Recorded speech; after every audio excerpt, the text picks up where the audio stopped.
വഖഫ് നിയമ ഭേദഗതിക്ക് സ്റ്റേയില്ല. വിശദമായ മറുപടി നൽകാൻ കേന്ദ്ര സർക്കാരിന് ഒരാഴ്ചത്തെ സമയം നൽകി സുപ്രീം കോടതി. ഉത്തരവുണ്ടാകുന്നതുവരെ രേഖാമൂലം വഖഫായി പ്രവർത്തിച്ച സ്വത്തുക്കളിൽ മാറ്റം വരുത്തരുതെന്നും കോടതി വ്യക്തമാക്കി. കേസ് മെയ് 5 വീണ്ടും പരിഗണിക്കും. വിവരങ്ങളുമായി ഡൽഹിയിൽ നിന്ന് ജിഷ്ണു കൃഷ്ണനുണ്ട്. ജിഷ്ണു, കൂടുതൽ വിശദാംശങ്ങൾ.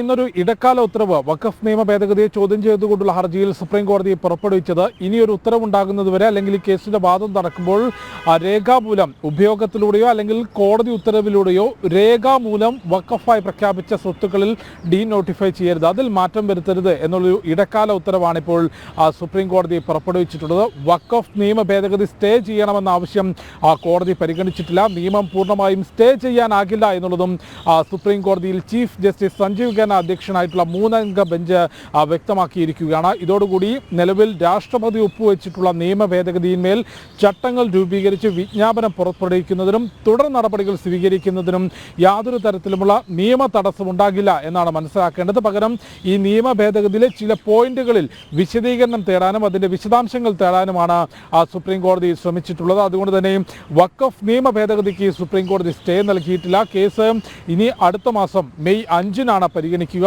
അടുത്ത 7 ദിവസത്തിനുള്ളിൽ ഈ കേസുമായി ബന്ധപ്പെട്ട കേന്ദ്ര സർക്കാരിന് നൽകാനുള്ള വിശദമായ മറുപടി നൽകണം എന്ന് സുപ്രീം കോടതി ആവശ്യപ്പെട്ടിട്ടുണ്ട്. കാരണം ഇന്ന് കേസ് പരിഗണിക്കുമ്പോൾ 3 വിഷയങ്ങളുമായി ബന്ധപ്പെട്ടൊരു ഇടക്കാല ഉത്തരവ് പുറപ്പെടുവിക്കാം എന്നായിരുന്നു കോടതി സൂചന നൽകിയത്. എന്നാൽ സോളിസിറ്റർ ജനറൽ കേന്ദ്ര സർക്കാരിന് വേണ്ടി കോടതിയെ അറിയിച്ചത് ഈ നിയമ ഭേദഗതി അത് ജനങ്ങളുടെ ആവശ്യങ്ങൾ പരിഗണിച്ചുകൊണ്ടും വിശദമായ പഠനം നടത്തിയ ശേഷമാണ് ഇത്തരത്തിലൊരു നിയമ ഭേദഗതി കൊണ്ടുവന്നിട്ടുള്ളത്. അത് ഒരു മതത്തിൻ്റെയും ആചാരങ്ങൾക്കെതിരല്ല. അതുകൊണ്ട് വിശദമായ കാര്യങ്ങൾ കേന്ദ്ര സർക്കാരിനെ ബോധിപ്പിക്കാനുണ്ട്. അതിനുശേഷം മാത്രമേ വിധി പ്രസ്താവം ഉണ്ടാകാവൂ എന്നൊരു ആവശ്യം കോടതിക്ക് മുൻപിലേക്ക് കേന്ദ്ര സർക്കാർ വയ്ക്കുകയും ആ ആവശ്യം പരിഗണിച്ചുകൊണ്ട് മറ്റൊന്നും ഇടക്കാല ഉത്തരവിൽ പരിഗണിക്കാതെ രേഖാമൂലം വഖഫായിട്ടുള്ള ഭൂമികളിൽ അടുത്ത ഉത്തരവ് വരെ മാറ്റം ഉണ്ടാകരുത്, അതായത് സ്റ്റാറ്റസ് കോ മെയിൻറ്റെയിൻ ചെയ്യണം, തൽസ്ഥിതി തുടരണം എന്ന ഇടക്കാല ഉത്തരവ് നൽകിക്കൊണ്ട് കേസ് മെയ് 5 മാറ്റിവെക്കുകയാണ് കോടതി ചെയ്തിട്ടുള്ളത്. കൂടാതെ 70-ലധികം ഹർജികൾ കോൺഗ്രസും CPM-ഉം RJD-യും മുസ്ലിം ലീഗും മുസ്ലിം വ്യക്തി നിയമ ബോർഡും ഉൾപ്പെടെ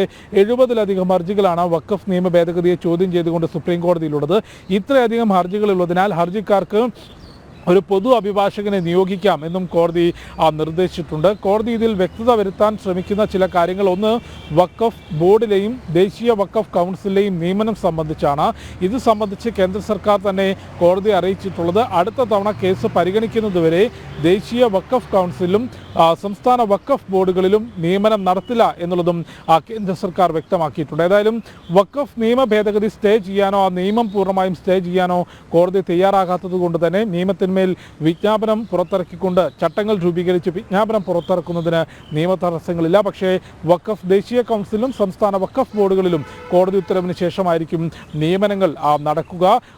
രാഷ്ട്രീയപരമായി രാജ്യമേറെ ചർച്ച ചെയ്ത പാർലമെന്റിൽ രാജ്യസഭയും ലോക്സഭയും മണിക്കൂറുകൾ എടുത്തുകൊണ്ടാണ് വഖഫ് നിയമ ഭേദഗതിയിന്മേൽ ചർച്ചയും പിന്നീട് അത് പാസ്സാക്കുകയും ചെയ്തത്. നിലവിൽ രാഷ്ട്രപതി ഒപ്പുവെച്ച നിയമത്തെ ചോദ്യം ചെയ്തുകൊണ്ടാണ് കോൺഗ്രസും CPM-ഉം മുസ്ലിം ലീഗും ഉൾപ്പെടെയുള്ള പാർട്ടികൾ സുപ്രീം കോടതിയിലുള്ളത്. രാജ്യത്ത് വിവിധ ഭാഗങ്ങളിൽ കേരളത്തിൽ മുൻപത്തേതുൾപ്പെടെ രാജ്യത്തിൻ്റെ വിവിധ ഭാഗങ്ങളിലാണ് വഖഫിൻ്റെ അനധികൃത ഭൂമി കയ്യേറ്റത്തിനെതിരെ സാധാരണക്കാരായ ജനങ്ങളും കൂടാതെ കർഷകർ, കൃഷിഭൂമി നഷ്ടപ്പെടുമെന്ന ആശങ്കയിൽ കർഷകർ, ആരാധനാലയങ്ങൾ നഷ്ടപ്പെടുമെന്ന ആശങ്കയിൽ ഭക്തർ, അങ്ങനെ നിരവധി പ്രത്യക്ഷമായ സമരങ്ങൾ വഖഫ് ബോർഡിൻ്റെ അനധികൃത ഭൂമി കയ്യേറ്റത്തിനെതിരെ നടക്കുന്നുണ്ട്. ഈ സമരസമിതികളെല്ലാം ഒരുപോലെ ആഹ്വാനം ചെയ്തിരുന്നത് വഖഫ് നിയമ ഭേദഗതിയെ എല്ലാ രാഷ്ട്രീയ പാർട്ടികളും ഒരുമിച്ച് നിന്നുകൊണ്ട് പാർലമെന്റിൽ പാസ്സാക്കണം, ഒരുമിച്ച് നിന്ന് വോട്ട് ചെയ്യണം എന്നുള്ളതായിരുന്നു. കേന്ദ്ര സർക്കാരും ഇക്കാര്യം ആവശ്യം ഉന്നയിച്ചിരുന്നു. കാരണം വഖഫ് നിയമ ഭേദഗതി മുസ്ലിം മതത്തിനോ മത ആചാരങ്ങൾക്കോ എതിരല്ല, ഇത് ബോർഡിനെ നശിപ്പിക്കുന്നതുമല്ല, വഖഫ് ബോർഡിൻ്റെ പ്രവർത്തനങ്ങൾ